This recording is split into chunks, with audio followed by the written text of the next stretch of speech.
Kimani Ichung'wah ameonyeshwa aibu. Mimi naambia Faruk Kibet, zuia huyo jamaa asiingie State House. Huyo jamaa sahi ground yake imekuwa mbaya. Asikizwi Mount Kenya. Watu wa Mount Kenya wamsikizi. Sasa Faruk Kibet, lima huyo jamaa kofi vile ulima Kithure Kindiki. Faruk Kibet, lima huyo jamaa kofi vile ulilima Kithure Kindiki. Kimani Ichung'wah, mimi wacha nikwambie, hakuna kitu sahi unafanya wewe. Wewe hizo projects tunajua ya kwamba ni pesa za kuiba ndio unafanya nazo project Kikuyu constituency. Wacha kudanganya watu. Ground yako ni mbaya, huwezi rudia hiyo constituency. Utashindwa asubuhi na mapema.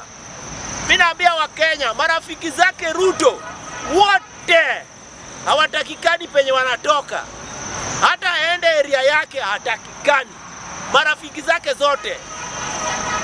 Sasa Kimani Ichung'wah, hakuna kitu unaweza huko Mount Kenya. Mount Kenya sahi ni ya Rigathi Gachagua. Asanteni sana Wakenya.